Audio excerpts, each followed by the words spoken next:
जब भी जहां भी लोग यूनाइटेड होने की कोशिश करते हैं, इकट्ठे होने की कोशिश करते हैं, अपनी आवाज उठाने की कोशिश करते हैं, उन्हें खदेड़ दिया जाता है, वहां से उठा दिया जाता है। और जब वो लोग ये बात ही नहीं रख पाएंगे तो जनता को पता ही नहीं चलेगा। अगर सुरक्षा ये होती है तो हमें तो देश की सुरक्षा से खतरा है कि अगर देश की सुरक्षा का ये मतलब है कि लोगों की आवाज को दबा दिया जाए तो हमें खतरा तो इसी से है। किसी को मास कम्युनिकेशन या जर्नलिज्म करने की जरूरत नहीं है इस एक बात को समझाने के लिए कि मेरे घर के बाहर कूड़ा क्यों पड़ा हुआ है, जब मैं टैक्स दे रहा हूँ तो ये यहाँ नहीं होना चाहिए। बोलना हर तरीके से थोड़ा मुश्किल सा लग रहा है, लेकिन लग रहा है उनको कि हमें दबा लेंगे। Freedom of speech and expression की जो बात है वो केवल एक स्याही के पन्नों पे लिखा हुआ शब्द नहीं है, वो अधिकार है हमारा। लड़ाई लड़ने का तरीका यही है जो मेरे को लगता है कि एक साथ सब मिलें और एक साथ सब आगे बढ़ें। ज़्यादा से ज़्यादा क्या कर लेंगे, जान ही ले लेंगे ना। जब मोदी जी ये बोलते हैं ना कि criticism is the backbone of democracy, तो हमें समझना है मोदी जी मूड में है ना। जो हमें परेशान करके चैन से सो जा रहे हैं, रात के 1 बजे एक मैसेज आ रहा है कि तुम सुबह निकलो बताता हूँ, अब हम 1 घंटे नहीं सो पा रहे हैं। वो स्प्रिंग है, स्प्रिंग को आप जितना दबाइएगा उसी फोर्स से वो स्प्रिंग वापस भी आएगा। हम सब उसी स्प्रिंग के दबाने के बाद जो रिएक्शन हुआ है उसका एक प्रतिबिंब सा मुझे लगता है कि है कि जितना दबाने की कोशिश की गई उतना ही मुखर तरीके से हम लोग उठे।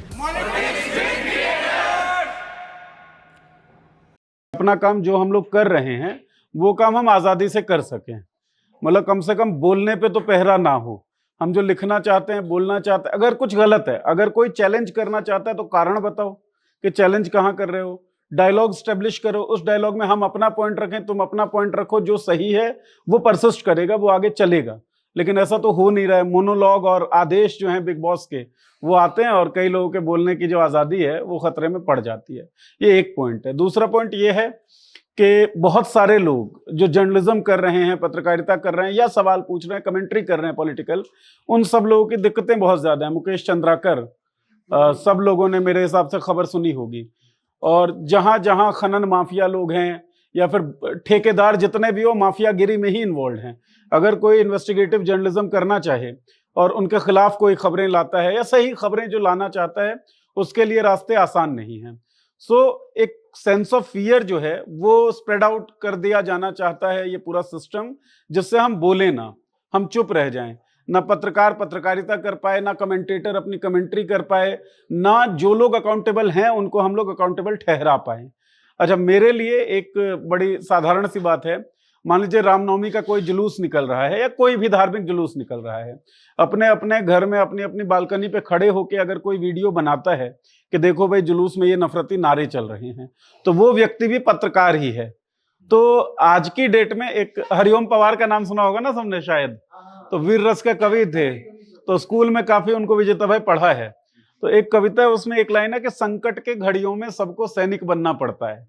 तो जब हम 2014 के बाद से देखते हैं पत्रकारिता या पूरा जर्नलिज्म जो है या पॉलिटिकल कमेंट्री या एक्सप्रेशन, रामचंद्र गुहा तक पीटे गए इस रिजीम में, है ना। मतलब जिनको पढ़ के, जिनको लिख दे सुन के पूरी तरबियत हुई है और जनरेशन्स पढ़ी हैं, वो पीटे जाते हैं। इरफान हबीब साहब को गाली दी जाती है, रवीश कुमार जैसा जर्नलिस्ट जो है उनको डीएम में गालियां दी जाती है। अल्टीमेटली वो पत्रकारिता चैनल में नहीं कर पाते हैं, उनको बाहर आना पड़ता है। तो इस पूरे इकोसिस्टम से कॉन्टेस्ट करना बहुत जरूरी है। और कॉलेज में हमारे एक ट्रेनर हुआ करते थे, वो बोलते थे कि भाई स्प्रिंग है, स्प्रिंग को आप जितना दबाइएगा उसी फोर्स से वो स्प्रिंग वापस भी आएगा। तो ये जो आप सब लोग हैं और हम सब लोग हैं, हम सब उसी स्प्रिंग के दबाने के बाद जो रिएक्शन हुआ है उसका एक प्रतिबिंब सा मुझे लगता है कि है कि जितना दबाने की कोशिश की गई उतना ही मुखर तरीके से हम लोग उठे। एक ऑल्टरनेटिव स्पेस हम लोगों ने क्लेम किया कि इस स्पेस पे हम अपनी बात कर सकते हैं। अब जो व्यवस्थापक लोग हैं, जो पूरा वो इकोसिस्टम है जो दबा देना चाहता था, जिसने मीडिया को गोदी मीडिया में तब्दील कर दिया, झुकने के लिए बोला और रेंगने पे मजबूर कर दिया, वो लोग अब इस ऑल्टरनेटिव स्पेस को खतरे में डाल रहे हैं। तो ऑब्जेक्टिव ये है, पॉलिटिक्स भी विक्टिम रहा, और लगता होता है ना कि ठोकर जब खा लेते हैं तभी सुधरने वाली बात आती है। तो हमें लगा इट्स हाई टाइम जब सब लोग एक कलेक्टिव एफर्ट कर पाए, और जब सारे पत्रकार लोग जैसे अभिसार थे, रवीश थे, पुण्य थे, मिलिंद खांडेकर साहब थे, जब एक साथ इन सब लोगों की विदाई हुई, हालांकि रवीश की थोड़ी बाद में हुई हॉस्टाइल टेकओवर के समय में, तब हम लोग आपस में बात करते थे कॉलेज स्कूल के दोस्त कि यार ये सारे बड़े बड़े पत्रकार अगर एक प्लेटफॉर्म बना लें तो कितनी जबरदस्त आवाज जो है वो बन सकते हैं। लेकिन उसमें सबके अपने अपने रिजर्वेशंस होते हैं, जिस कारण से ये हो नहीं पाया। तो संभवतः आप ऐसा सोचे कि जो वो सोच 5-6 साल पहले थी उसी सोच को रियलाइज करने की कोशिश कर रहे हैं कि जितने भी क्रिएटर्स हैं वो इकट्ठा होके सब लोगों के अपनी अपने आइडियाज हैं, सब लोग अपने तरीके से अपना काम कर रहे हैं, लेकिन एक कलेक्टिव फाइट में भी हम सब लोग इकट्ठा रहें।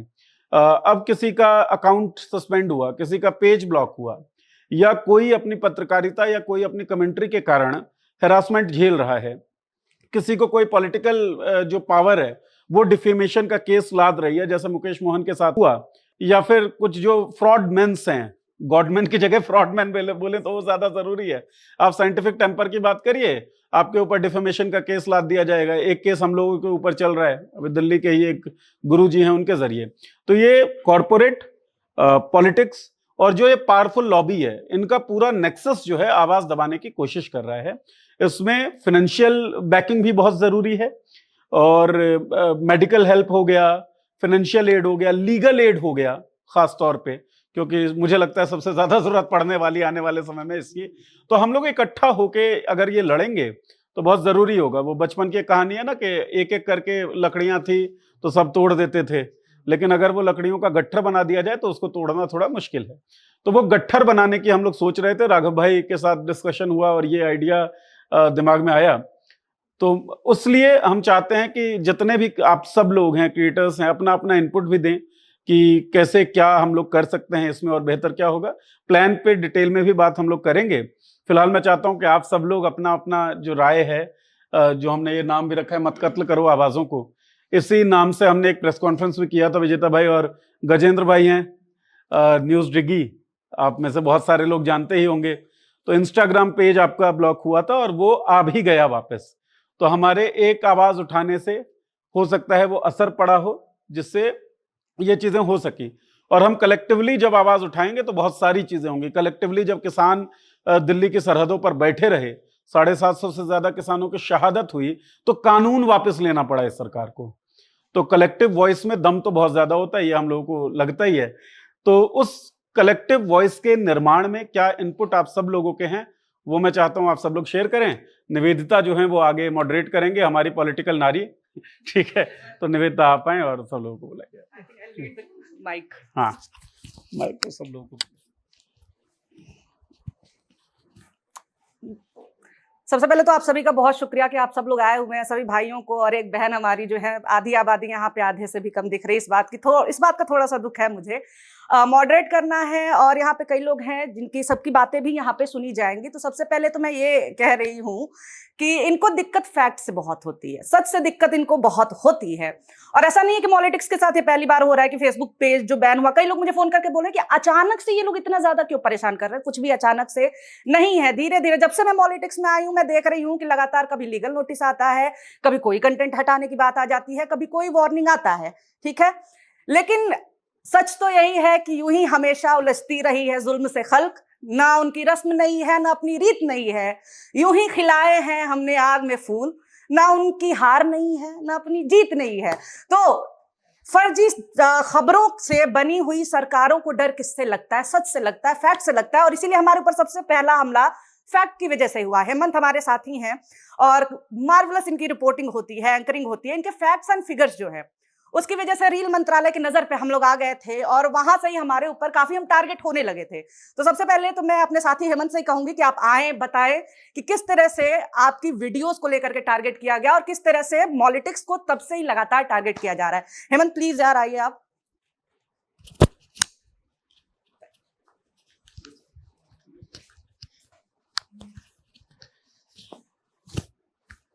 तो कुछ भी शुरू करने से पहले मैं थोड़ा परिचय अपना दे देता हूँ। 2 साल 2.5 साल मुझे इस संस्थान में काम करते हुए हो गए हैं। उससे पहले पत्रकारिता से मेरा दूर दूर तक कोई लेना देना नहीं था। उससे पहले 6 साल तक मैं मुखर्जी नगर में बत्रा सिनेमा के सामने एक छोटे से कमरे में पड़ा हुआ था और तैयारी कर रहा था एक सरकारी नौकरी, SSC CGL। पॉलिसी मेकिंग और पेपर लीक, नॉर्मलाइजेशन, जिसका फॉर्मूला आज तक किसी को समझ में नहीं आया, उसकी बदौलत कहें या जो भी सर्कमस्टांसेस रही, वहाँ से जो सिलसिला मेरा यहाँ से शुरू हुआ है। और पिछले 2-2.5 सालों में मैंने जितने भी जूनियर्स के साथ काम किया है यहाँ पर, वो अक्सर ये कहते हैं कि सर आज कोई टॉपिक नहीं है हमारे पास, किस पे खबर दें, क्या बनाएं। मुझे ऐसा लगता है कि टॉपिक हमारे आसपास होते हैं। आपके घर के बाहर अगर कूड़ा पड़ा हुआ है वो भी एक टॉपिक है। वो कूड़ा उस अपनी जगह पे क्यों नहीं पड़ा हुआ? कूड़ा जहाँ जाना चाहिए वहाँ पहुँच रहा है क्या? वो जो गाड़ी कूड़े को ले जा रही है उसका जो ठेकेदार है, क्या वो कहीं करप्शन कर रहा है? तो ऐसे तमाम मुद्दे होते हैं और उस हिसाब से, जैसे मैंने बताया कि मैं पत्रकारिता मैंने नहीं की है, लेकिन फिर भी मैं कर रहा हूँ, मैंने जर्नलिज्म नहीं किया है। तो आज सोशल मीडिया के ज़रिए जितने लोग आवाज़ उठा रहे हैं अपनी, वो एक अच्छी खबर है। किसी को मास कम्युनिकेशन या जर्नलिज्म करने की ज़रूरत नहीं है इस एक बात को समझाने के लिए कि मेरे घर के बाहर कूड़ा क्यों पड़ा हुआ है। जब मैं टैक्स दे रहा हूँ तो ये यहाँ नहीं होना चाहिए। जो मलेरिया फैल रहा है या कोविड में जो मौतें हो रही हैं वो क्यों हो रही हैं, ऑक्सीजन सिलेंडर क्यों नहीं है, ये सारी तमाम बातें, इनके बारे में कोई भी बात कर सकता है आज। ये सोशल मीडिया की ताकत है। तो जब कोई जूनियर कहता है कि मेरे पास आज मुद्दा नहीं है, तब मुझे महसूस होता है कि मुद्दे इतने सारे हैं लेकिन रेशियो के हिसाब से पत्रकार उतने नहीं हैं। जब लोग कहते हैं कि सब घर घर से पत्रकार निकल रहा है, आज सबके पास इंस्टाग्राम है तो हर आदमी पत्रकार बन गया है, मुझे लगता है कि आज ही पत्रकार कम है। और ये पीछे जो मेरे लगा हुआ है, ये सारी चीज़ें हमारे साथ होती रहेंगी। हमें रुकना नहीं है, ना किसी से डरना है। अश्विनी वैष्णव पे जो मैंने वीडियो किया था उसके बाद से जब हम नज़र में आए, जैसे निवेदिता ने बताया, तो उसके बाद भी हमने किसी के बारे में बोलना या सच दिखाना कम नहीं किया और ना वो हम कभी करेंगे। ठीक है, तो मैं बस यही कहूँगा कि पत्रकार आज भी बहुत कम हैं। जिस तरीके से केसेस ज़्यादा हैं और जजेस की संख्या हमारी न्यायपालिका में कम है, उसी तरीके से जब हम पत्रकारों की बात करते हैं तो 2-4 नाम हमारे सामने आते हैं जो आज तक के एबीपी के पत्रकार हैं, लेकिन वो पत्रकार हैं भी या नहीं आप भली भांति जानते हैं। तो बस मैं यही कहना चाहूँगा कि ऐसी चीज़ों से डरने की ज़रूरत नहीं है। हमें जो काम हम कर रहे हैं, बेहतर कर रहे हैं, उसको और बेहतर बनाना है और अपनी आने वाली पीढ़ी को भी समझाना है कि बात जो भी हो, समस्या जो भी हो, इस समाज से जुड़ी हुई हो, चाहे जाति व्यवस्था से जुड़ी हुई हो, चाहे पेपर लीक से जुड़ी हुई हो, कैसी भी कोई भी समस्या हो, आपके पास फ़ोन है, उसका इस्तेमाल कीजिए। जब फ़ोन हमारे भारत में आया, जब देश में आया, उसके साथ एक कैमरा आया, उसका यूटिलाइजेशन कैसे करना था। लोगों ने फ़ोटो खींचना शुरू कर दिया, वीडियो बनाना शुरू कर दिया। अब 2014 से इसी सरकार ने हमको बताया था कि सोशल मीडिया का इस्तेमाल किसी को पप्पू स्टेब्लिश करने में भी किया जा सकता है। तो यही सरकार थी जिसने हमको बताया कि सोशल मीडिया की पावर कितनी है। अब उस पावर को जब ये सरकार अपने खिलाफ इस्तेमाल होने में देख रही है तो डर रही है और डरना ज़रूरी भी है। तो ये डर हमें और बनाना है और ज़्यादा आवाज़ उठानी है। बस मैं यही कहूँगा, अपनी आने वाली पीढ़ी को, अपने बच्चों को, अपने भाइयों को भी तैयार कीजिए, अपने आसपास के लोगों को भी तैयार कीजिए इसके लिए कि वो लगातार आवाज़ उठाएं। असली मुद्दे जो हैं, जो ज़रूरी मुद्दे हैं, सामाजिक मुद्दे हैं, राजनीतिक मुद्दे हैं, या जो भी आपको लगता हो, वो हर एक मुद्दा बड़ी खबर बन सकता है अगर आप चाहें तो। आपके घर के बाहर पड़ा हुआ जो कूड़ा है वो भी एक बहुत बड़ी खबर बन सकता है अगर आप चाहें तो। और एक उस खबर में से कई सारी ब्रांचेज ऑफ न्यूज़ निकल सकती हैं। आप उस ठेकेदार पे भी रिपोर्ट कर सकते हैं जो उस कूड़े को वहाँ से ले जाने की इसकी जिम्मेदारी है। तो कई सारे मुद्दे हैं। तो जब भी आपको ऐसा लगे कि आज मुद्दा नहीं है तो आप अपनी आंखें और कान खुले रखिए। आपके आसपास हज़ारों ऐसे मुद्दे हैं जिन पे आज तक किसी की नज़र नहीं गई। अगर आपकी वो निगाहें हैं एक पत्रकार वाली या एक कंटेंट क्रिएटर वाली, तो आपको ज़रूर वो नज़र आएंगी। उस चीज़ को थोड़ा और हमें बढ़ाने की ज़रूरत है। हम जिन मुद्दों पे बात करते हैं, हम नेताओं को टारगेट करते हैं, सब ठीक है, लेकिन जिन मुद्दों की बात मैं कर रहा हूँ वो छोटे छोटे मुद्दे हैं, उनको बड़ा कैसे बनाया जाए उसके बारे में हमको थोड़ा सोचना होगा। और आप लोगों के बीच में थोड़ा ज़ेनोफोबिक मैं इसलिए फील कर रहा हूँ क्योंकि मेरे इंस्टाग्राम पे सिर्फ 3000 फॉलोअर्स हैं। ठीक है, क्योंकि आज तक काम वहाँ पे कभी किया नहीं। और मुझे लगता है कि 2 साल 2.5 साल में जो मैंने सीखा है, अब अगर मैं कोशिश करूँगा तो शायद कर पाऊँगा। तो पिछले 2-3 दिन से मैंने रील बनाना शुरू की है, तो आगे भी वही करता रहूँगा। हालांकि समय कम मिलता है थोड़ा बहुत, क्योंकि रोज़ एक वीडियो करना पड़ता है और बहुत डिटेल्ड उसमें जो है रिसर्च वो करनी पड़ती है फैक्ट्स एंड फिगर्स में। आप लोगों ने नहीं देखा हो तो प्लीज़ ज़रूर जाके देखिए एक बार। ठीक है, तो उसके बाद जो मुझे टाइम मिलता है उसमें मैं रील बनाना शुरू कर रहा हूँ और करता रहूँगा। आप लोगों का साथ मिलता रहेगा। बहुत बहुत धन्यवाद। सबसे इंट्रोडक्शन तो मेरा हो ही चुका है ऊपर। फिर भी जो लोग मुझे नहीं जानते उनको मैं बता दूं कि मेरा नाम गजेंद्र सिंह है और मैं मथुरा का रहने वाला हूं। और न्यूज़ डिग्गी की शुरुआत मैंने 2022 में की थी और 2017 से 2020 में इंद्रप्रस्थ यूनिवर्सिटी से मैंने अपनी जर्नलिज्म की पढ़ाई पूरी की थी और मैं गोल्ड मेडलिस्ट था और अच्छा नंबर स्कोर किया था मैंने एकेडमिक्स में, मगर जॉब नहीं करी मैंने कहीं। न्यूज़ डिग्गी की शुरुआत ही कर दी थी 2022 में, क्योंकि कुछ अपना करने का ही मन था। जैसा कि निवेदिता जी ने कहा कि मतलब ये बहुत ज़रूरी है। मतलब अभी जब यहाँ मैं बैठा था तो कई चीज़ें दिमाग में आ रही थी जिन्हें लगा कि आप सब भाई लोगों के सामने रखना चाहिए। अभी मैं उधर भाई से भी बात कर रहा था कि जब सारे बाबा लोग मिलके क्रिकेट खेल सकते हैं तो ये सब क्रिकेट क्यों नहीं, ये हम सब क्यों नहीं खेल सकते क्रिकेट? जब सारे बॉलीवुड एक्टर्स मिलके खेल सकते हैं तो ये सारे क्रिएटर्स क्यों नहीं खेल सकते? क्योंकि कोई ना कोई चीज तो है ना जो हमें भानती है, यूनाइटेड रखती है, और वो क्या है? सत्ता से सवाल करना, पावर के मतलब पावर का सही इस्तेमाल हो उसके लिए आवाज उठाना। तो जब जनता की आवाज उठाना और समाज की कुरीतियों को ब्रेक करना, जो कि बहुत इंपॉर्टेंट है। तो जब हम किसी न किसी एक थॉट से भी यूनाइटेड होते हैं तो हम भी क्रिकेट खेल सकते हैं, हम भी वॉलीबॉल खेल सकते हैं, हम भी किसी भी ऐसे आयोजन कर सकते हैं जहां पे हमारी जो शक्ति है वो दिखे लोगों को। अब जब जो ये बात है और तमाम जो यहाँ पे ये चीज आ रही है कि हम सोशल मीडिया पे दिख नहीं पाते, सब लोग ना, आप सबने कभी ना कभी अपने किसी न किसी कन्वर्सेशन में एक बात बोली होगी कि बीजेपी का जो आईटी सेल है वो बहुत तगड़ा है, बहुत स्ट्रांग है, उनकी टीम अलग लेवल है। हमसे ज्यादा स्ट्रांग हो सकती है क्या? अगर हम सब लोग यूनाइटेड हो जाएं और हम अपनी पे आ जाएं तो हमसे ज्यादा स्ट्रांग हो सकते हैं? वो लोग हैं जिन्हें ट्रेन किया गया है, और हम वो लोग हैं जो खुद ब खुद ट्रेन हो गए, सीख गए हालात से लड़ना। क्यों कहते हैं ना, वो जिम्मेदारी पहले आ जाती है तो हम सीख जाते हैं उन चीजों को। तो अगर हम सारे लोग साथ आते हैं, हाँ, मेरा एक सवाल था आप सब लोगों से, आप सोच के देखो पिछले 10-12 साल में जब से भी आपने ऑब्जर्व किया, अगर हम एक किसान आंदोलन को छोड़ दें तो कोई प्रोटेस्ट देखा है देश में जो सफल हुआ हो या हुआ भी हो, 2-4 दिन टिक पाया हो? मतलब मैं अपने दोस्तों से अक्सर डिस्कस करता हूं कि ऐसा क्यों होता है कि जैसे ही कोई प्रोटेस्ट होता है पुलिस उन्हें उखेड़ने आ जाती है, लाठी बरसाने आ जाती है, उनको 2-4 दिन बैठने तक नहीं दिया जाता। मुझे एग्जैक्टली याद नहीं आ रहा, बट 2020-21 के टाइम की बात है, राहुल गांधी और उनका जो घर है जहां पे संसद रोड पे, वहां प्रोटेस्ट कर रहे थे वो कुछ, उनको भी उठा दिया था पट्टियां वट्टियां बांध के। तो किसी भी इंसान को नहीं बैठने देते ये लोग। किसान आंदोलन इसलिए हो पाया क्योंकि वो रोड को ही घेर के बैठ गए थे और उसका परिणाम हुआ। मतलब अगर अन्ना आंदोलन को छोड़ दूं तो मुझे किसान आंदोलन के बाद 2014 के बाद कोई ऐसा आंदोलन नहीं दिखता जो अपने लक्ष्य को प्राप्त कर पाया हो। हमारे पहलवानों को किस तरीके से हटा दिया, अभी बागी भाई भी जंतर मंतर पे बैठे थे आप पॉल्यूशन के लिए, तो उसके रिजल्ट्स नहीं है, कोई ना कोई आ जाता है, किसी पत्रकारों को भगा दिया जाता है। तो जब हम आवाज ही नहीं उठ पाएंगे, ये कई लोग कहते हैं कि जो मोदी जी की पूरी इमेज है ये पैसे से बिल्ड की गई है। जब ये पैसे से बिल्ड की गई है, इसको कोई ब्रेक क्यों नहीं कर पा रहा? क्योंकि वो मौका ही नहीं देते ब्रेक करने का। जब भी जहां भी लोग यूनाइटेड होने की कोशिश करते हैं, इकट्ठे होने की कोशिश करते हैं, अपनी आवाज उठाने की कोशिश करते हैं, उन्हें खदेड़ दिया जाता है, वहां से उठा दिया जाता है। और जब वो लोग ये बात ही नहीं रख पाएंगे तो जनता को पता ही नहीं चलेगा कि ऐसा हो क्यों रहा है और गलत कितना हो रहा है, सही कैसे होगा। नहीं, खैर पहले ये शक दूर कर दूं स्लीपर सेल वाला एक वीडियो गई है मेरी भी और इंटरेस्टिंग ये है कि वो वीडियो भी गई तो कौन सी गई, जिसमें मैंने बोला कि भाई इस्लाम की खूबसूरती जरा देख लो। अफगानिस्तान में डोमेस्टिक वायलेंस को लीगलाइज कर दिया कि आप अपनी पत्नी को मार सकते हो, बस हड्डी नहीं टूटनी चाहिए, और हड्डी भी टूट गई तो 15 दिन की सजा।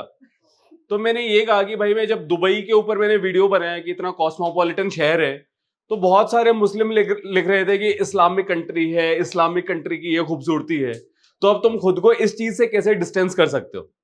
तो इस चीज को भी डाउन कर दिया।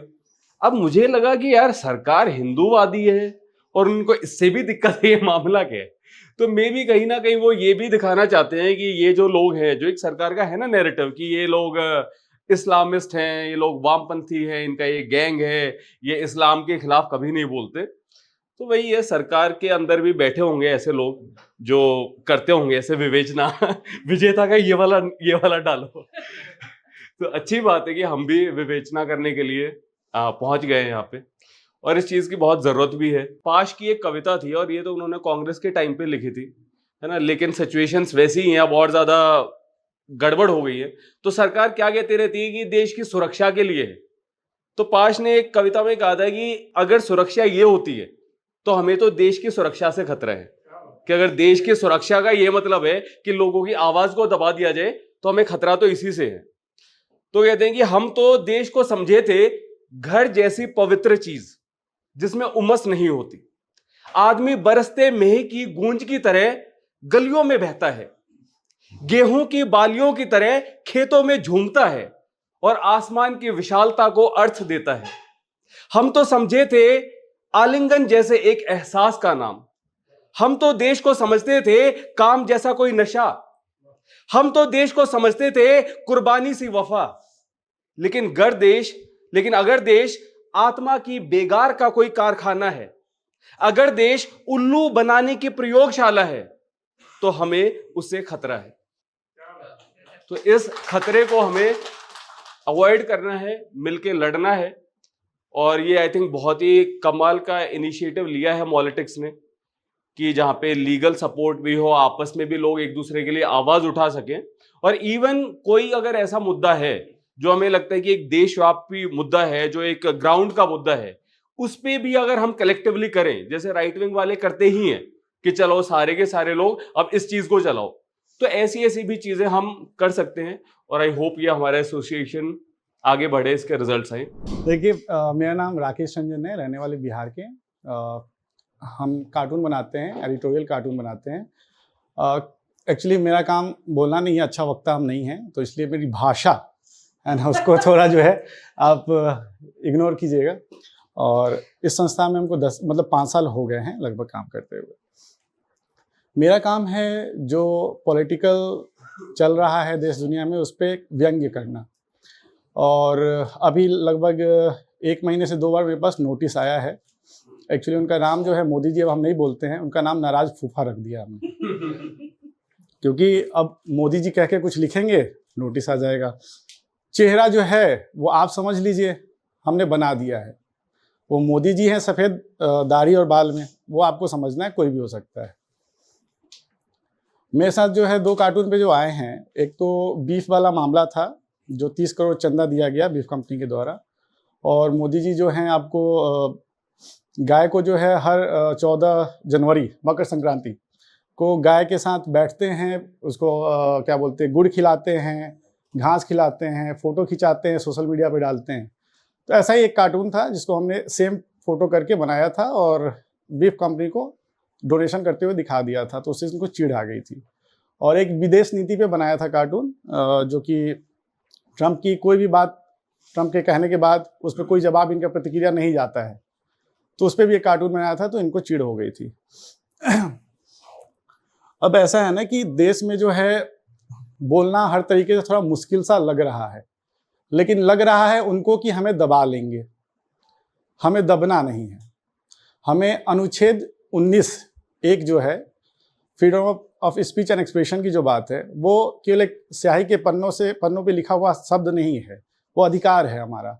उसको हमें मतलब अगर दबाया जा रहा है तो हमको उसके लिए लड़ना पड़ेगा। अगर पॉलिटिकली भी हमें एक्टिव होना है ना, तो हमें गायें बीजेपी से छीननी पड़ेगी।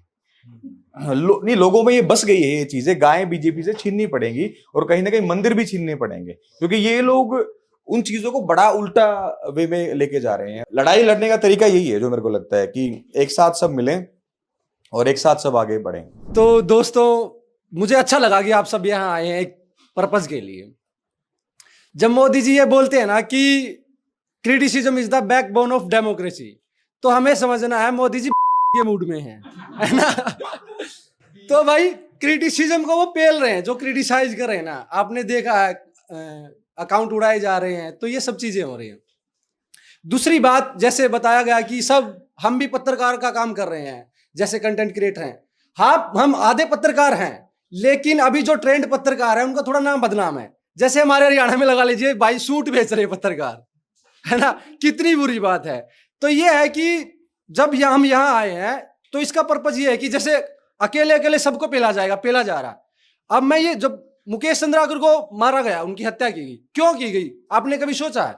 क्योंकि मारने वालों को पता है कि भाई इसके साथ कोई खड़ा नहीं होगा, इसकी कोई आवाज नहीं बढ़ेगी, ये अकेला है। उनको भय नहीं है ना इस चीज का कि भाई इसकी आवाज बनेगी, कोई प्रोटेस्ट करेगा, इसके साथ खड़ा होगा, तभी उनको मार दिया गया। तो हमारे साथ भी ऐसा हो सकता है। मेरे जिनके शहर का एक आरटीआई एक्टिविस्ट था, उसको भी पेल दिया गया। एक उत्तराखंड का था, उसने भी ऐसे एक्सपोज किया था कुछ मेडिकल चीजों को, तो उसको भी पेल दिया गया। तो हमारे पास सेफ्टी का मैकेनिज्म क्या है? Collective solidarity.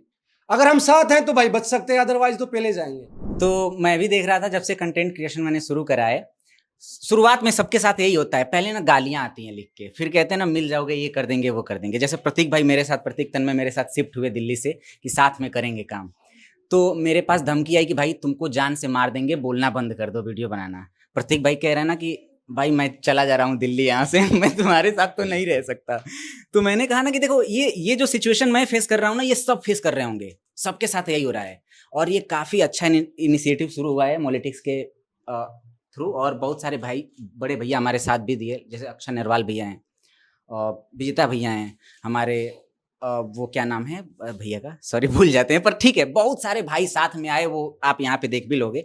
और हम सब मिल करके डेमोक्रेसी की आवाज़ बनेंगे, पाखंडवाद के खिलाफ, जाति व्यवस्था के खिलाफ, ऑनर किलिंग के मुद्दे को लेकर के, और भी जैसे जो मुद्दे हैं उस पर हम बात करेंगे, देश को आगे लेकर चलेंगे। और सच में कह रहे हैं कि डरेंगे बिल्कुल भी नहीं।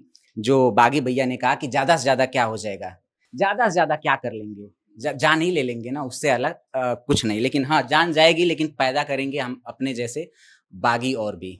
मेरा बेसिकली कोई ऐसा कॉन्सेप्ट नहीं था कि इन फ्यूचर मैं ऐसा कभी स्टार्ट करूंगा। तो जैसा अभी बताया था किसी ने कि कुछ प्रॉब्लम्स होती हैं आपके सामने, जिसके बाद आपको एक ऑप्शन मिलता है कि यार ये जो गलत चीज़ हुई है इसको मैं देख नहीं सकता, ये मेरे साथ हुई है, कल को किसी और के साथ होएगी, मगर मैं नहीं चाहता कि और आगे इस चीज़ को, कुरीति को आगे बढ़ाया जाए। तो मैं अपना एक सिनेरियो बताता हूँ कि मैंने शुरू कैसे करा था। दिवाली की बात है, इसी दिवाली के आसपास की बात है। मैं दिवाली वाले दिन मिठाई लेने के लिए गया था दुकान पे, तो वहाँ पे एक 13-14 साल का बच्चा काम कर रहा था। इस टॉपिक पे मैंने अपना एक वीडियो भी बनाया था, जिसके थ्रू मेरे को बहुत लोगों ने जाना था। तो एक 13-14 साल का बच्चा, गरीब होगा, लाचार है, वो काम कर रहा है मिठाई वाले की दुकान पे। तो कुछ टाइम मैं वहाँ पे गया अपने लिए मिठाई लेने के लिए, तो एक पीछे से वो बाबा आए और उन्होंने बोला कि, स्पेसिफिकली मैं कास्ट नहीं बोलने वाला, तो उन्होंने बोला कि प्लीज़ मेरे लिए 1 किलो 2 किलो मिठाई पैक कर दीजिए। तो जो दुकान वाले थे, बिजनेसमैन थे, उन्होंने बोला कि छोटे बच्चे का नाम मैं अगेन डिस्क्लोज नहीं करूँगा, कि प्लीज़ इनके लिए पैक कर दीजिए। तो जैसे ही उनने बोला तो उस बच्चे के पीठ पे हाथ आया कि प्लीज इन्हें रहने दीजिए, आप कर दीजिए। अब जब ये चीज़ मेरे सामने आई ना, मैंने उस बच्चे से बोला कि मैं क्या यार एक बात बता कि ये जो तेरे साथ अभी करा इन्होंने, ये क्यों करा? वो जो बाबा थे वो आप समझ रहे होंगे कौन से कम्युनिटी से बिलोंग करते थे। तो मैंने उस बच्चे को बुलाया, मैं क्या साइड में आया, यार बच्चे मेरे को एक बारी बात करनी है तेरे से कि उसने तेरे साथ ऐसा क्यों करा। उसने मेरे को यही बोला कि भैया वो बाबा मेरे को जानते हैं, मेरी गली में ही रहते हैं, उन्हें ये पता है कि मैं चमार हूँ। तो जब ये चीज़ मेरे सामने आई, आई वॉज एस्टोनिश्ड कि मैं दिल्ली में रहता हूँ और मेरे घर के बगल में ही एक ऐसी चीज़ हुई है जिसके बारे में जनता नहीं जानती, जो समाज नहीं जानता। They are very much unaware कि ये कुरीतियाँ हमारे मेट्रोपॉलिटन सिटी के अंदर हो रही है। गाँव खेड़ों के अंदर अभी भी हो रहा होगा, सबको पता है, अभी भी हो रहा। ऑनर किलिंग, अनुज भैया ने बताया, वो बहुत डीपली इस चीज़ के ऊपर डिस्कशन करते हैं। जब ये चीज़ मेरे सामने आई, आई वाज लाइक कि मेरा कोई मकसद नहीं है इतना एजुकेट होने का कि अगर मैं इन लोगों के लिए आवाज़ नहीं उठा सकता, that will become very problematic. Actually मैं मतलब आप लोग से ये नहीं कह सकता कि मैं बहुत ज़्यादा एजुकेटेड हूँ। मैंने अभी ग्रेजुएशन कंप्लीट करी है और आगे की पढ़ाई में कर रहा हूँ। बट मेरा ये है कि भाई अगर मैं कर सकता हूँ तो आप क्यों नहीं। तो ये बात मैं इसलिए बोल रहा हूँ क्योंकि एक टाइम पे मैं डिलीवरी बॉय का काम करता था, आज से 3 साल पहले, और साथ में मैं ये चीज़ कर रहा था। मेरा कंटेंट अलग था, पर फिर जब मैंने समाज में ये चीज़ें देखी कि भाई क्या हो रहा है, मेरा अंदर से वो ज़मीर कहने लगा भाई यही चीज़ों की वजह से मैं आज डिलीवरी बॉय हूँ। मतलब मैंने ग्रेजुएशन करी है और उससे पहले मैं जॉब भी कर रहा था, बट सैलरी बहुत कम थी। जॉब छोड़ दी, डिलीवरी बॉय का काम किया, ब्लिंकिट, जोमेटो पे अभी भी मेरी आईडी पड़ी होगी। तो वहाँ से, क्योंकि मैं आता हूँ ना एक ऐसे बैकवर्ड जगह से आता हूँ जहाँ पे कि मेरे को पता ही नहीं था कि इस संसार में ये चीज़ें होती भी है। मेरे मतलब ऐसा था कि भाई कोई अगर नेता आके मेरे को कुछ कह रहा है कि हाँ भाई ये मैंने आपको बोल दिया, तो मेरे दिमाग में ये था भाई ये बड़े लोग हैं, इसने जो बोल दिया यही है, मतलब प्रॉपर अनुभव टाइप।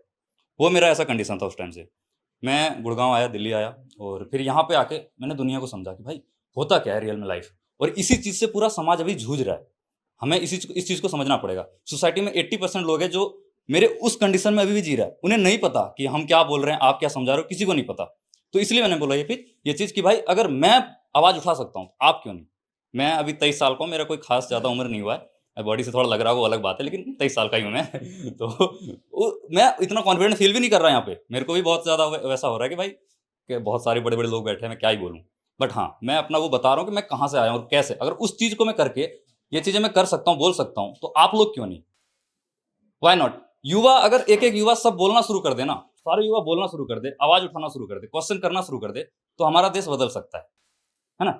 मैं बस ये कहना चाहता हूँ कि भाई आज मेरी आईडी सस्पेंड करवा दी गई। लगभग 3 लाख से ऊपर मेरे फॉलोअर्स थे और उस पे मतलब ऐसा रूल लगाया गया कि भाई कोई एक पोस्टर मैंने यूज किया था एंड पोस्टर पे उन्होंने कॉपीराइट मारा है। अब इस चीज पे मैं गवर्नमेंट को डायरेक्ट एलिगेशन नहीं लगा सकता कि गवर्नमेंट ने डायरेक्ट करा है, वो किसी और के द्वारा करवाया गया है, ठीक है।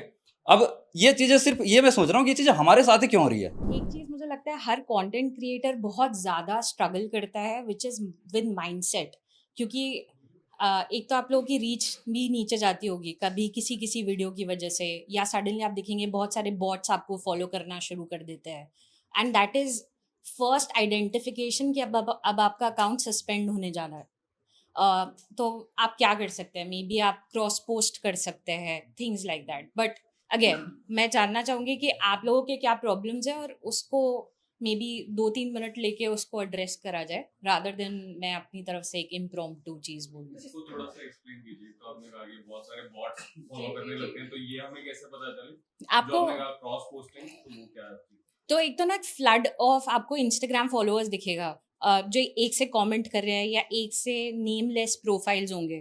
तो अगर इतने सारे प्रोफाइल सडनली आ रहे हैं तो वो एक बॉट अटैक जैसा होता है, क्योंकि वो मास रिपोर्टिंग कर सकते हैं टेक्निकली।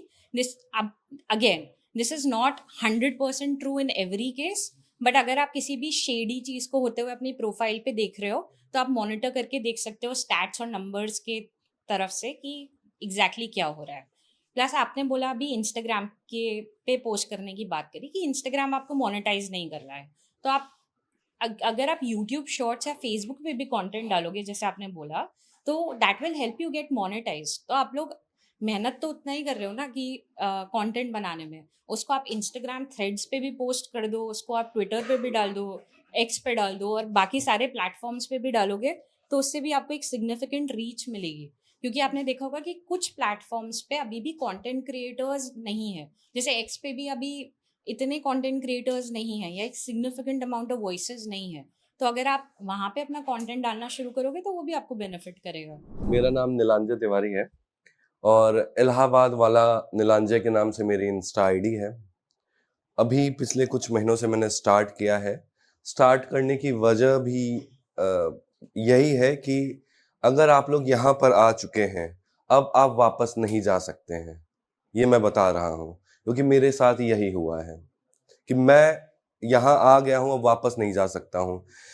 मॉलिटिक्स में अभी क्या हुआ कि पिछले कुछ सालों के लिए मेरा ब्रेक था। मैं दैनिक भास्कर में भी था और इसके पहले शुरुआत में हमने साथ में ही मॉलिटिक्स स्टार्ट किया था। भास्कर से ब्रेक था, उस समय हम एक रिपोर्ट कर रहे थे कि जब जैसे अब आप लोग बताया, कई लोगों ने बताया कि जो आप एक्सपीरियंस करते हैं फिर आपको कुछ सीख मिलती है, आपने भी बताया। तो मैं कटनी से लखनऊ आ रहा था एक ट्रेन से, और सेकंड एसी में क्या होता है, एक नीचे की सीट होती है और एक ऊपर की सीट होती है। तो हम युवाओं को सीट जब भी मिलेगी सेकंड एसी में या कहीं भी, तो वो सबसे ऊपर वाली मिलेगी, वो एज के हिसाब से होता है। नीचे वाली ज्यादा से ज्यादा 60 के ऊपर वालों को, बुजुर्गों को देते हैं। और वो 2022 की बात है, अगस्त का महीना था और मुझे बहुत ठंड लग रही थी और मेरे ध्यान में ही नहीं था कि भाई बेड रूल्स नहीं मिल रहे हैं, क्योंकि कोरोना बीते 2 साल हो चुका था। तो मैं रात भर परेशान था और 10-12 घंटे की ये जर्नी मैं टहल के बिताया था, क्योंकि मेरे पास ओढ़ने के लिए कुछ नहीं था। मैं घर पहुंचा और मैंने कहा इस पे तो कुछ करना है। मैंने आरटीआई लगाना शुरू किया। पहले ये लगाया कि कितने साल, कब से कब तक आदेश आया था बंद करने के लिए, जो बेड रूल्स जो ओढ़ने के लिए मिलते हैं ना रेलवेज में, तो मैंने लगाया कि कब से कब तक ये बंद हुआ था। सरकार ने मुझे एक जानकारी दी, फिर मैंने उसके हिसाब से दूसरी आरटीआई लगाई और पूछी कि किन किन मंडलों में कितना खर्चा इन टाइम पीरियड के बीच में स्पेंड किया गया है बेड रूल्स को धुलने के लिए। और जो मेरे पास डेटा आया था वो मैं हैरान था। 35 करोड़ रुपए, वो 2 साल जब आप लोग को नहीं मिल रहे थे बेड रूल्स, तब 35 करोड़ रुपए एक मंडल खर्चा कर रहा था बेड रूल्स को धुलने के लिए, ताकि आपको साफ बेड रूल्स मिल पाए।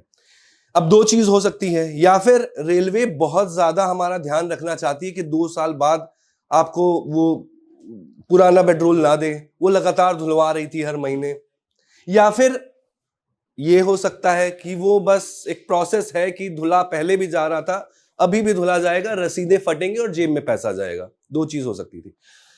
आज पहली बार मैं कहीं स्क्रीन पे कर रहा हूं कि आप जब दैनिक भास्कर का नाम लेते हैं तो बहुत मजबूत पत्रकारिता करता है दैनिक भास्कर। संस्थान कमजोर नहीं है, वहां के रहने वाले लोग कभी कमजोर हो सकते हैं, वहां के काम करने वाले लोग कमजोर हो सकते हैं। और जब मैं काम कर रहा था उत्तर प्रदेश में, मैं ये कहूंगा कि उस समय मेरा जो संपादक था वो कमजोर था।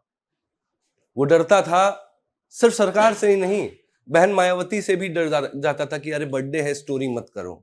भाई उसकी एक विधायक है उत्तर प्रदेश में और तुम उससे डर रहे हो। वो खुद को राज्यसभा भेजने की स्थिति में नहीं है अब, आप उससे डर रहे हैं, तो सरकार तो बहुत बड़ी चीज है। तो ये पब्लिश नहीं की गई, मैंने ये ब्रेक लिया। फिर मैंने सोचा कि अब इन सब चीजों से हटके नॉर्मल काम किया जाए, लिखाई पढ़ाई का। मैं किसी पब्लिकेशन में जाता हूं, काम करता हूं, मैं आपको बता देता हूं कि क्यों मैंने कहा कि अब आप यहां आ चुके हैं, वापस नहीं जा सकते हैं।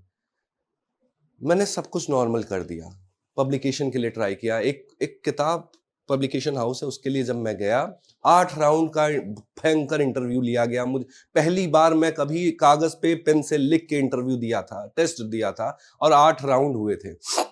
उन्होंने कहा मंडे को आ जाइए, और सैटरडे था, तो मैंने कहा ठीक है मैं मंडे को आ जाता हूँ। वो मंडे कभी आया ही नहीं। बाद में मुझे रीजन दिया गया 2 हफ्ते बाद, क्योंकि आपने एक महाराष्ट्र चुनाव के दौरान एक वीडियो बनाया था इलेक्शन कमीशन को लेकर कि एक दुर्गेश कामटे लड़का था, उसका नाम कर दिया था इरशाद, और वो जब गया इलेक्शन कमीशन के पास कि मेरी पर्ची इरशाद के नाम से आई है लेकिन मेरी वोटर आईडी सेम है, मेरा नंबर सेम है, और आप अपने वेबसाइट पर डाल के देखिए ये नंबर, एपिक नंबर, आपके वेबसाइट में मेरा दुर्गेश कामड़े ही दिखा रहा है, आपकी बस पर्ची गलत है, इरशाद के नाम पे है। वोट नहीं देने दिया गया, उस पर मैंने वीडियो भी बनाया, वोट भी दिलवाया। ये वीडियो उन लोग के हाथ लग गई थी। तो आपका किस तरीके से आप लोग को खंगाला जा रहा है कि आपने पुराना 2 साल पहले, 3 साल पहले, 5 साल पहले क्या काम किया था। आप कोशिश भी कर जाएंगे कि डर के अब आप सही मतलब उनके हिसाब से सही बोलने लगे, तब भी आपकी वतन वापसी नहीं होगी। और अभी मैं जब कंटेंट क्रिएशन शुरू कर रहा हूँ, अभी लोगों को पता है कि मैं पॉलिटिकल कंटेंट क्रिएट करता हूँ, लेकिन उससे पहले मैं केवल किताबों की वीडियोस डालता था।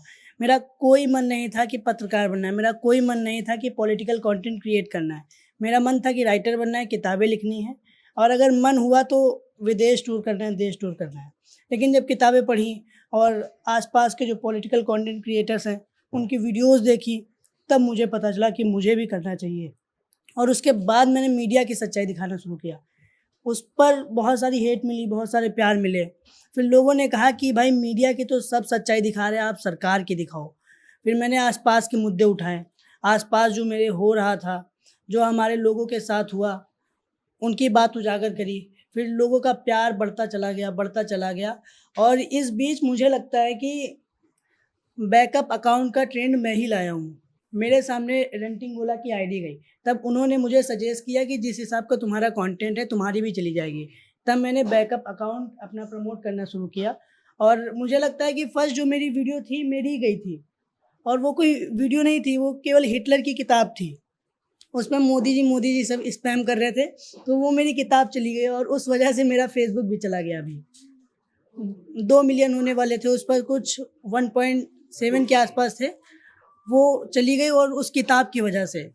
तो आजकल तो लोग होंगे, उनकी वीडियोस गई होंगी, मोदी जी को डिक्टेटर बोल दिया, मोदी जी को कुछ बोल दिया तो गई हैं। हमारी केवल किताब डालने से आती है। पूरी किताब थी, नहीं, केवल सिंपल सी फोटो क्लिक करी, मेरा संघर्ष हिटलर की किताब है, उसकी बस ऐसे पकड़ के फोटो डाल दी, उसमें लोगों ने मोदी स्पैम करना शुरू कर दिया।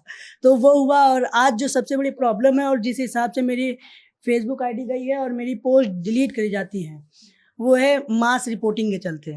मेरे पास कुछ फ़ोटोज़ आई हैं, क्योंकि मेरे लोग थोड़ा जानने वाले हैं उस एरिया में, तो कुछ लोग हैं 1000 के आसपास, उनको व्हाट्सएप में भेजा जाता है कि ये क्रिएटर है, ये बहुत ज़्यादा बोल रहा है, इसकी आवाज़ दबानी है तुमको।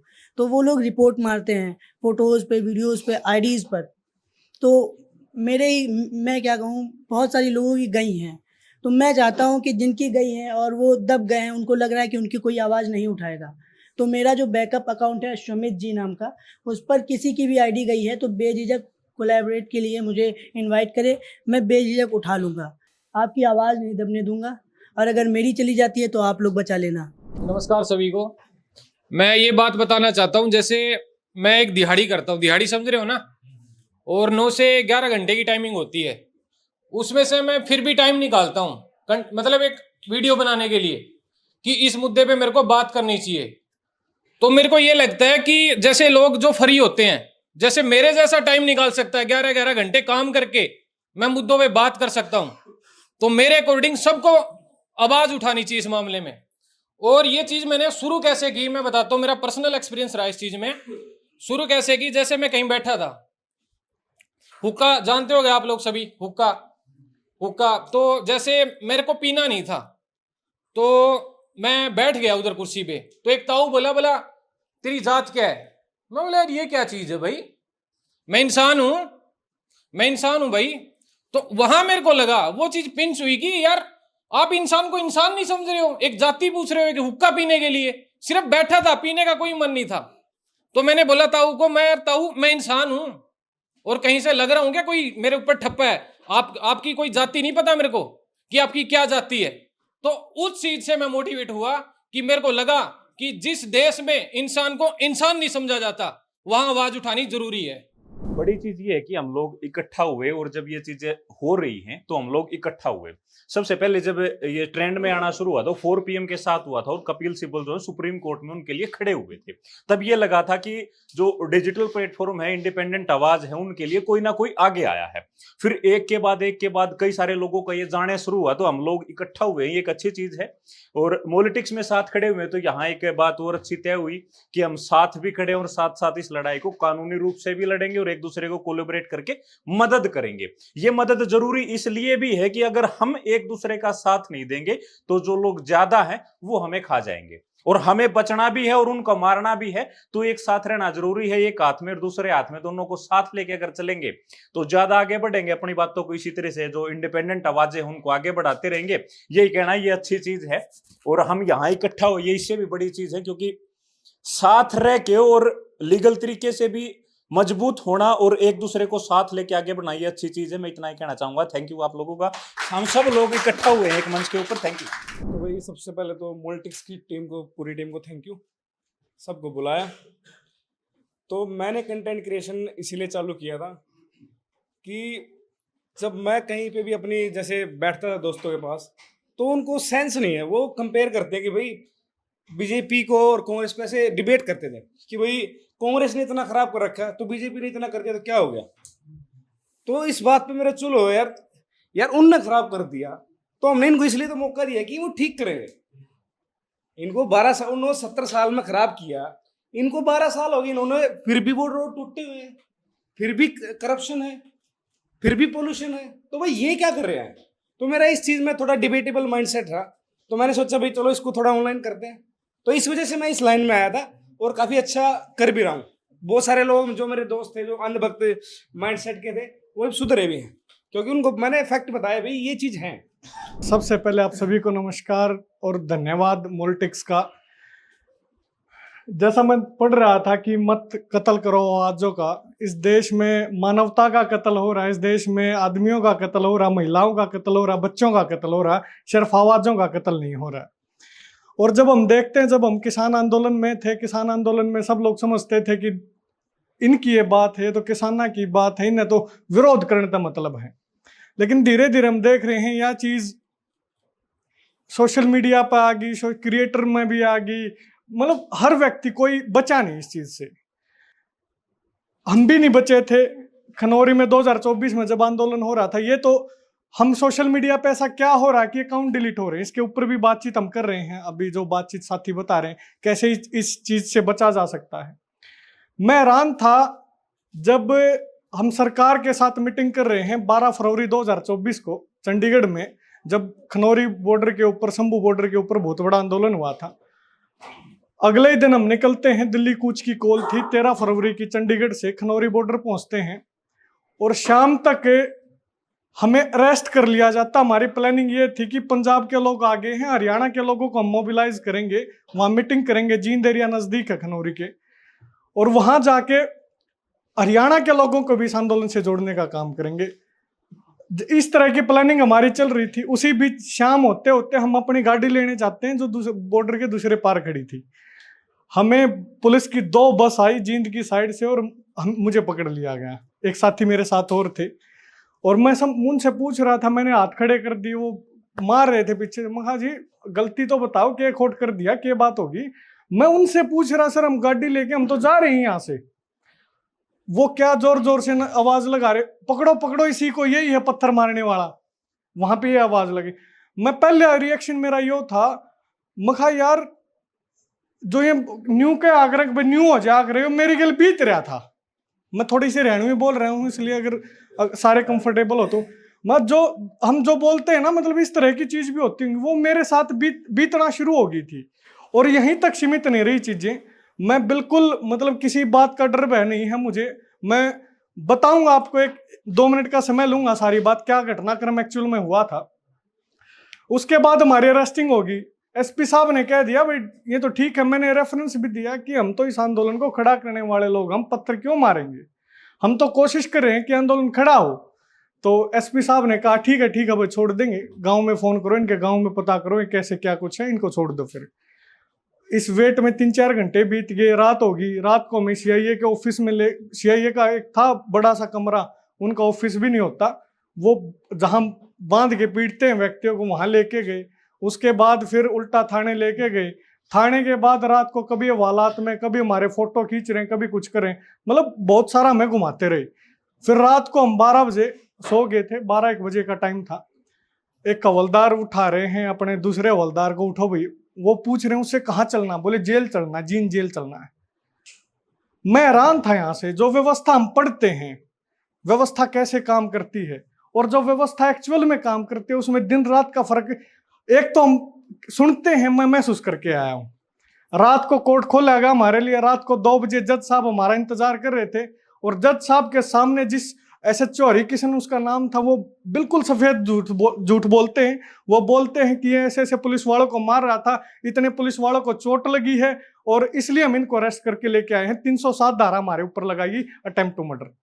मैंने बीच में ही अपने साथियों से कहा, हम 3 साथी थे, मैं यार झूठ बोल रहे हैं यार, पुलिस वाले भाई साहब तो ऐसे तो मरवा देंगे। मैं जज साहब का कि सर मैं कुछ कहना चाहता हूँ। जज साहब ने, उनके रीडर ने मुझे रोक दिया। उसके बाद हरिकिशन जी की झूठ पूरी होती है, मुझे बोलने का मौका दिया गया। मैंने कहा कि ये इस तरह की एक कोई भी बात नहीं थी, हम तो अपनी गाड़ी लेने जा रहे थे। वो बोलते हैं वो ये तरीका थोड़ी आंदोलन करने, मतलब हमारे जज साहब, ये तरीका थोड़ी आंदोलन करने का। माँ जी तरीके आप थोड़ी बताओगे आंदोलन करने के, आप तो नू देखो गलत मैं क्या कर कह रहा हूं। और मैंने किताब लिखी है, जज साहब का नाम भी उसमें लिखा है और जल्दी आप सबके बीच में किताब भी आएगी। उसके बाद अब यहां से देखो, कोर्ट में डिसाइड होना था ना कि मुझे जेल में जाना ही नहीं जाना है। कोर्ट से पहले ही थाने के अंदर ये कह रहे थे कि इनको चलो जींद जेल चलना है। जब वो आपस में बातचीत, मतलब पहले पता था उनको हमें जेल में ही जाना है, हमारा कोई कसूर नहीं था। फिर जेल में हम जाते हैं, 37 दिन हमारे जेल में बीतते हैं। वहां और बहुत सारी चीजें पता लगती हैं कि और भी बहुत सारे लोग हैं जो कोई कसूर नहीं करते और वो जेल में हैं। और इसीलिए जो मैं ये बात कहने का, बताने का मेरा ये इसलिए कहना चाहता था कि इस देश में रस्सी का सांप बनता है, ये सिर्फ कहावत नहीं है, हकीकत में ऐसा होता है। और मैं जितने भी साथी हैं इन सब से बस एक ही बात कहना चाहूंगा कि मैं राहुल भाई से भी कई बार बात करता रहता हूँ और साथी थे, अभी मीटिंग थी उसमें भी हम भी कई बार ना, हम क्रिएटर अपने आप को बोलते हैं। मैं सॉरी टू से, मतलब अगर कोई भी बात क्रिटिसिज्म की अगर हम बात कर रहे हैं तो सुनना भी चाहिए हमने। अगर कोई मन ने जो महसूस करी वो मैं कहना चाहूंगा। हम क्रिएटर बोलते हैं, मुझे ऐसा लगता है कि बहुत सारी मैं जब वीडियो देखता हूं मैं, तो मुझे ऐसा लगता है कि क्रिएटर नहीं रिएक्टर हम ज्यादा हैं। हम कोई वीडियो आ गई, कोई चीज आ गई, उसने ये कर दिया, उसने ये कर दिया, उस पर रिएक्शन दे रहे हैं, मोस्ट ऑफ रिएक्शन दे रहे हैं, क्रिएट नहीं कर रहे। तो मैं आप लोगों को बस इतना ही कहना चाहूंगा कि आप वो लोग हो, मोदी जी की कैबिनेट और इस देश के जो बड़े बड़े लोग हैं, राष्ट्रपति हैं, प्रधानमंत्री, उसके अलावा भी आप लोग इस देश को अपना देश समझते हो। यहाँ पे सामान्य जो व्यक्ति है उसने इस देश को अपना देश समझना खत्म कर दिया। हरियाणा के एक गांव ऐसे हैं जहां से 1500 लोगों ने, बच्चों ने, नई उम्र के बच्चों ने पलायन कर लिया विदेशों के लिए, अमेरिका जा रहे हैं, बाहर जा रहे हैं। तो आप लोग वो लोग हो, इस देश को अपना देश समझते हो, और आपकी जो भी बात होगी, मतलब आप लोग यहाँ दिल्ली में बैठ के, बंद कमरे में बैठ के, सोशल मीडिया के माध्यम से आप लोग इस आवाज को उठा रहे हो। अगर जरूरत पड़ेगी, हम किसान यूनियनों की तरफ से, किसान संगठनों की तरफ से इतना आश्वस्त आपको करते हैं, आप सभी को, हम आपके लिए रोड पे आ जाएंगे अगर आपके ऊपर कोई भी उंगली उठेगी, ये आश्वस्त करते हैं लोगों को।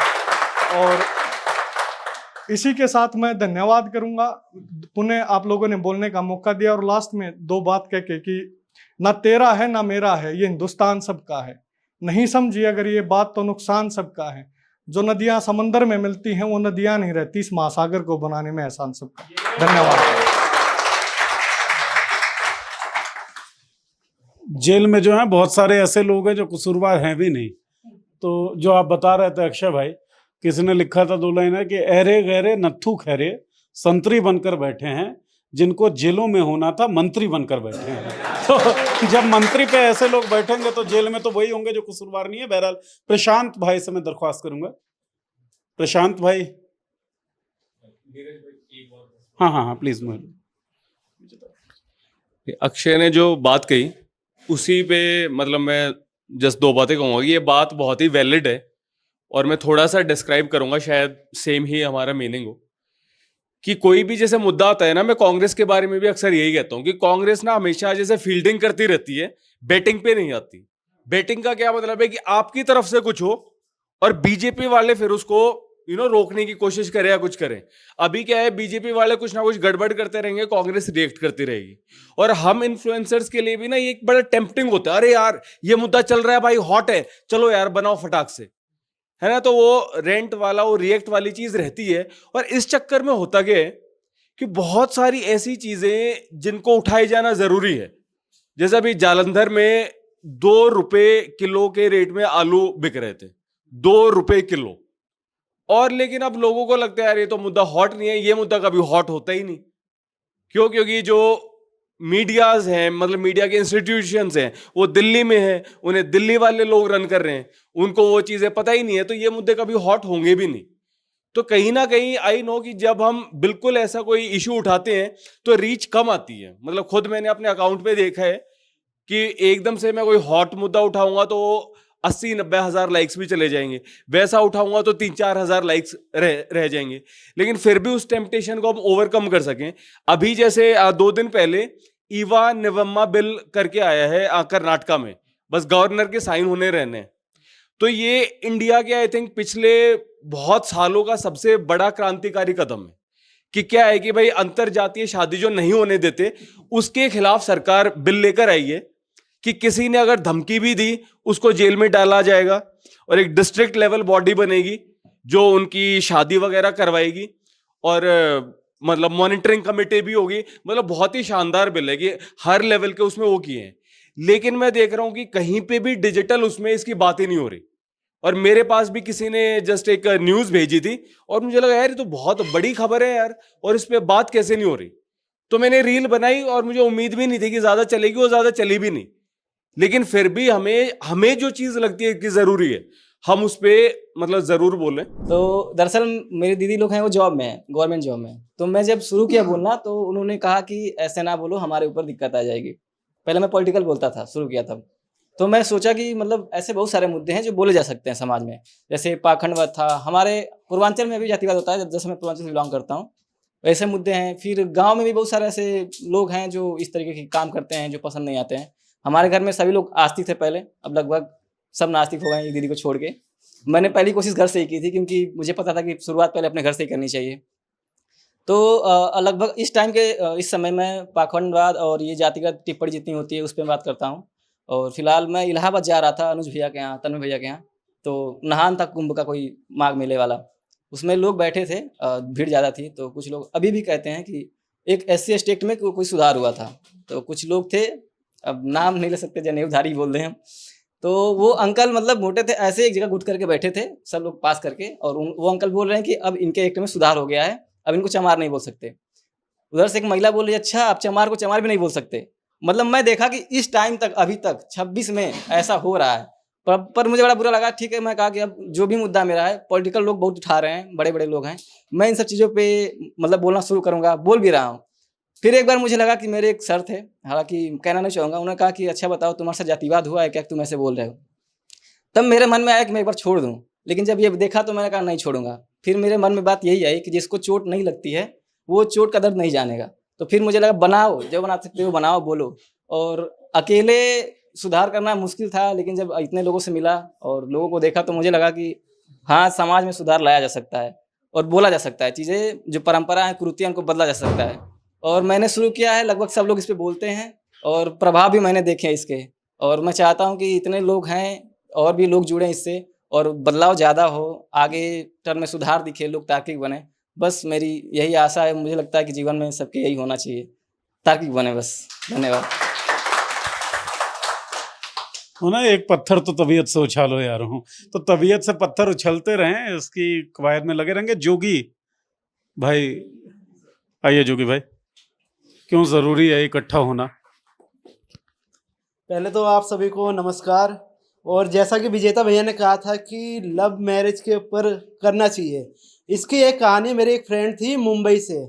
अब उसका मेरे पास एक मैसेज आता है कि उसका किसी का रिलेशनशिप है, मगर 3 दिन बाद ही एक मैसेज आता है, मैं करता हूँ उसको, तो वहाँ से रिप्लाई आता है कि भैया वो नहीं है, मतलब उसने सुसाइड कर ली इस बेस पे।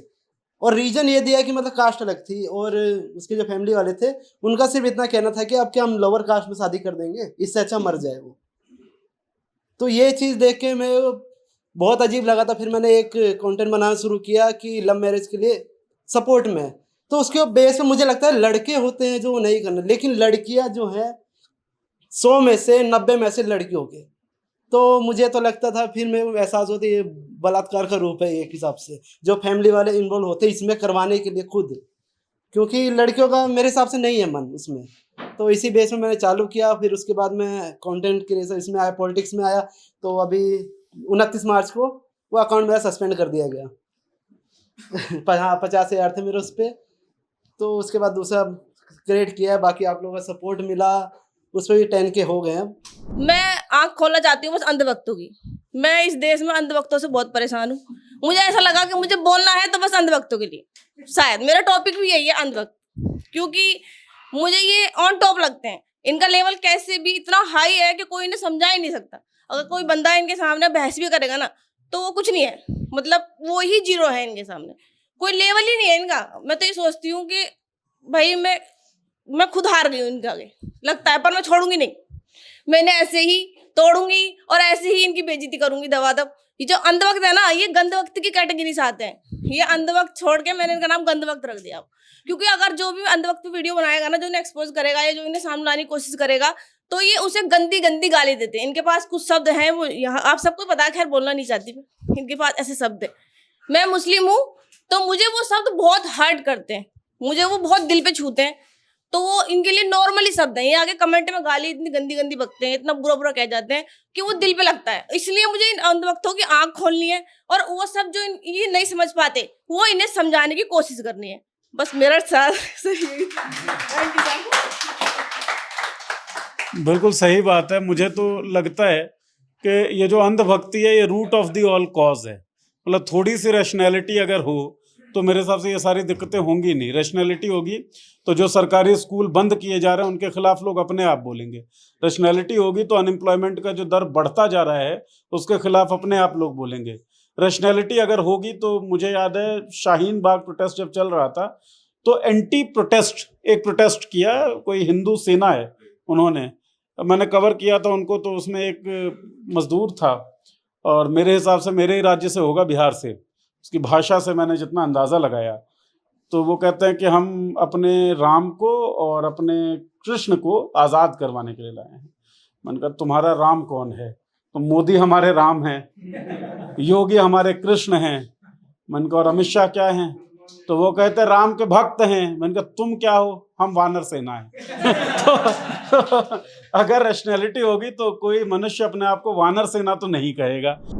सोशल इश्यूज पे बात करना बहुत ज़रूरी है। अग्नोस्टिक आदमी जो है, जो न्यूट्रल होता है ना, वो बात तो ठीक करता है, आपको अच्छी लगेगी, बट अगर आप पाखंड के विरुद्ध नहीं बोलते हैं तो समाज में आपका कंट्रीब्यूशन है नहीं बेसिकली। तो बुद्ध अगर अग्नोस्टिक टाइप दिखते हैं आपको, बट बुद्ध अग्नोस्टिक है नहीं। ईश्वर की बात करोगे तो बुद्ध क्या बोलेंगे हमको, वो मौन रहते हैं, बट वो पाखंड के खिलाफ खड़े हैं कि नहीं खड़े। ऐसे ही क्या है, ओशो है बेसिकली, वो एथिस्ट से ऊपर हो सकते हैं, है ना, वो हो सकता है एथिस्ट के अगेंस्ट भी हो, बट वो वोकल हैं सोशल इश्यूज के ऊपर बोलने में। तो अगर जब बोलते नहीं हो मुखर होके, वोकल होके, तो हमारा एग्जिस्टेंस जो है ना वो व्यर्थ है बेसिकली, है ना। हम पैदा कुछ करने के लिए हुए हैं, सामाजिक बदलाव लाने के लिए हुए हैं, है ना। ये मेरी फिलॉसफी है बेसिकली। इशू क्या है, कोचिंग इंडस्ट्री में, है ना, नौकरी करके सब नहीं होता। इसलिए जो विजेता दहिया हमारे बीच बैठे हैं, इनकी एक किताब है भाड़ में जाए नौकरी, तो वो थोड़ी बाद में आई किताब, है ना, और हम थोड़ा पहले एग्जिट कर लिए, है ना, कि नौकरी जो है ना उसमें आपकी ऑटोनॉमी नहीं होती, कि आप जैसे ही कुछ बोलेंगे तो आपको बोलने नहीं दिया जाएगा बेसिकली। तो अब मेरा क्या है कि मैं इंडिपेंडेंट टीचर हूँ, तो मैं मेंटोरशिप देता हूँ बच्चों को मुखर्जी नगर में ही, और कांटा IAS के नाम से जो है ना कुछ वेंचर स्टार्ट करने के प्रयास कर रहे हैं पिछले 2 साल से। लेकिन सोशल इश्यूज पे मैं खुल के बात करता हूँ बेसिकली, और UPSC के रिफॉर्म्स पहली चीज़ करवाना, और दूसरी चीज़ जो बाकी कम्युनिटी के इश्यूज हैं, चाहे वो फेमिनिज्म हो, SC ST OBC के इशू हो, उनको लेके मैं डीपली अलाइंड करता हूँ। ऐसा नहीं है कि कोई हवाई बात है, ठीक है, खुल के बातचीत करता हूँ, ठीक है, इतना ही है। और बाकी सब लोग बढ़िया काम कर ही रहे हो आप लोग, ठीक है। मेरी कोई हेल्प चाहिएगी आपको, जितना मैं हूँ, है ना, उतना मैं आपके लिए खड़ा रहूँगा, आंख बंद करके। बहरहाल ये जो बातचीत का सिलसिला है इसको हम लोग जारी रखेंगे। राघव भाई, जो इनिशिएटिव या जो कोशिश है हमारी, वो कोशिश क्या है, थोड़ा सा आप ब्रीफ करें।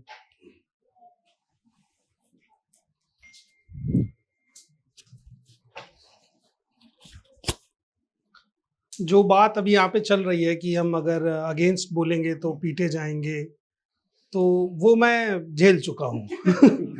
तो ये बात तो है कि पिटने के बाद आदमी थोड़ा और पक्का हो जाता है, उसको समझ में आ जाता है कि जितने लोग आपको कमेंट में आके मैसेज करते हैं कि मुझे मिलो तो तुम्हें मार दूंगा, तो जिसे मारना होगा वो ये वेट थोड़ी करेगा कि मैं उसके पास जाऊं, उससे मिलूं, फिर उससे कहूं कि अब मुझे मारो। वो मुझे ढूंढेगा और मारेगा के ना। वो मुझे मैसेज करेगा कि अपना नंबर भेजो, तुम्हें गाली देनी है, तो वॉइस नोट भी भेज सकता है, उतना ही साफ सुनाई देगा। ये सारी चीजें ऑब्जर्व करने के बाद और 3 साल 4 साल से पॉलिटिक्स के साथ काम करने के बाद हमने ज़्यादा से ज़्यादा ग्राउंड रिपोर्ट्स की। हमने 8-10 वो गांव विजिट किए जो तमाम सांसदों ने गोद लिए थे। वो सारे गांव अभी अनाथ हैं या फिर उन्हें गोद में लेकर के भूल गए लोग। तो ग्राउंड स्टोरी करने से इम्पैक्ट ये पड़ा कि हम लोगों के साथ कनेक्ट हो पाए। इस पूरी मीटअप का भी यही रीज़न है कि हम जो इंडिविजुअल स्तर पर छोटे छोटे इनिशिएटिव लेकर के काम कर रहे हैं, जो विजेता भाई ने भी कहा कि अगर हम अपने एरिया के रूट कॉज पर थोड़ा थोड़ा काम करेंगे तो हम ग्लोबली तो लोगों से कनेक्ट हो रहे हैं, अपने एरिया के लोगों से भी कनेक्ट हो पाएंगे। वो एक कहावत भी है कि ज़रूरत में सबसे पहले पड़ोसी काम आता है। तो अगर आप अपने लोगों की आवाज़ आस पड़ोस में उठाएंगे तो आपकी भी स्ट्रेंथ बनेगी। मॉलिटिक्स बहुत जल्द एक ग्लोबल लॉन्च कर रहा है और 15-16 दिन में उसकी मलेशिया में एक मीटअप है।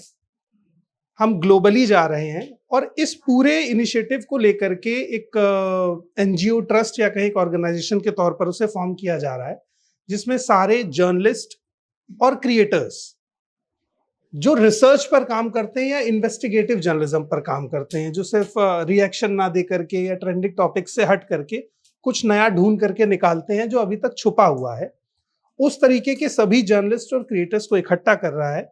और एक इनिशियल मेंबरशिप चार्ज रहेगा, वो हम आपस में डिस्कस कर लेंगे कि उसे 99 रुपीज से लेकर के और 9999 क्या रखना है।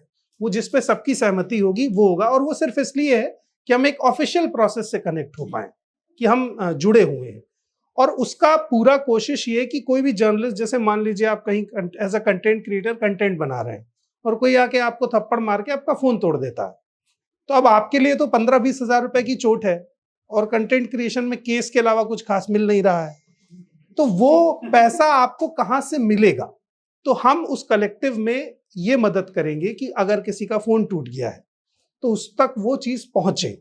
कोई बहुत अच्छा स्टोरी आइडिया लेकर आया है और उसको लगता है कि वहां जाकर अगर ये रिसर्च की जाए तो पता चलेगा और स्टोरी फॉर्म होके आएगी, तो उस स्टोरी को कैसे फंड किया जाए। जैसे अभी मैं एक डॉक्यूमेंट्री देख रहा था कि छत्तीसगढ़ में आज भी ऐसा है कि 5-6 दिन जब तक पीरियड्स का टाइम चलता है, महिलाओं को पूरे गांव से बाहर निकाल करके और एक झोपड़ी बना के रखा जाता है जिसमें वॉशरूम भी नहीं है, और वो जंगल जैसे हालात हैं। तो पहला तो महिलाओं को जानवरों से खतरा बाद में, जो इंसान के रूप में जानवर घूम रहे हैं उनसे पहले है। और 30-35 साल की महिलाओं से अलग जब कोई बच्ची 13-14 साल की उम्र में उस स्टेज पे पहुंचती है, वो 5 दिन अब से घर से बाहर अकेले रह रही है, तो उसके लिए कितना बड़ा ट्रॉमा है। इस तरीके की रिसर्च स्टोरीज आए, इनको मॉलिटिक्स फंड करेगा उस इनिशिएटिव के जरिए।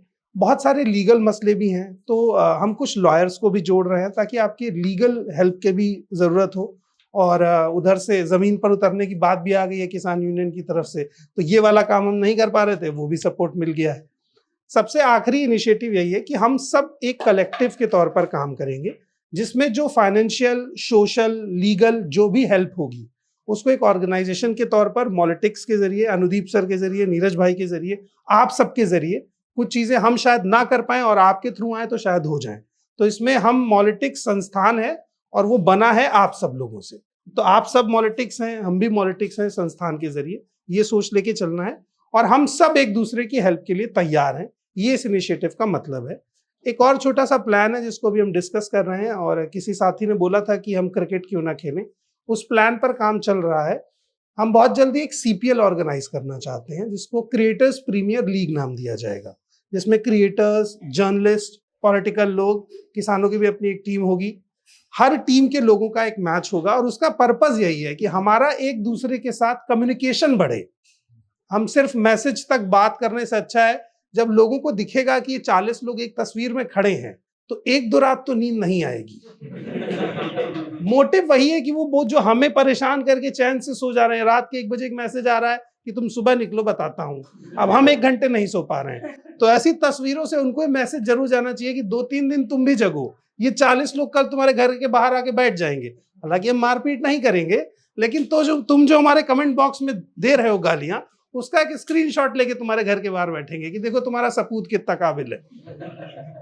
उस पावर स्ट्रक्चर को डिजाइन कर रहे हैं, और ये बिल्कुल वन वे कम्युनिकेशन नहीं है, सबके सजेशन अलाउड है। जो चीजें इम्प्लांट करना चाहता है वो सारे सजेशन ड्राफ्ट होंगे और हम मिल करके एक पूरा ड्राफ्ट फॉर्म करेंगे जिसमें सारी हेल्प होगी। तो thank you so much for everyone.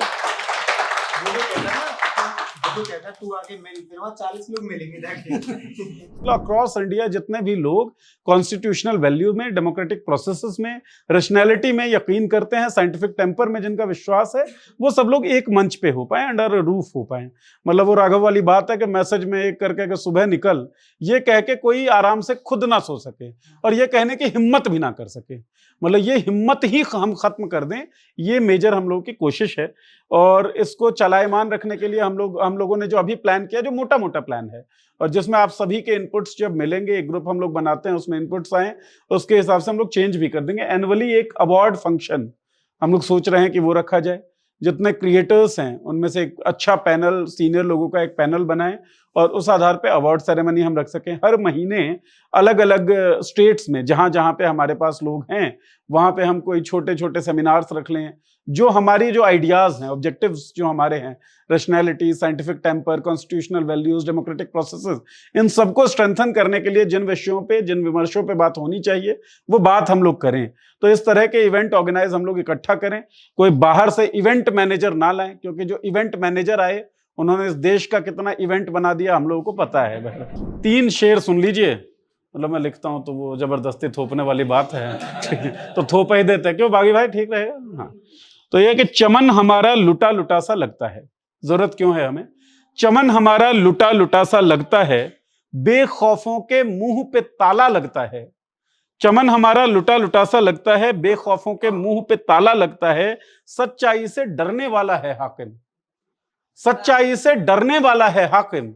56 inch का सीना सिकुड़ा लगता है।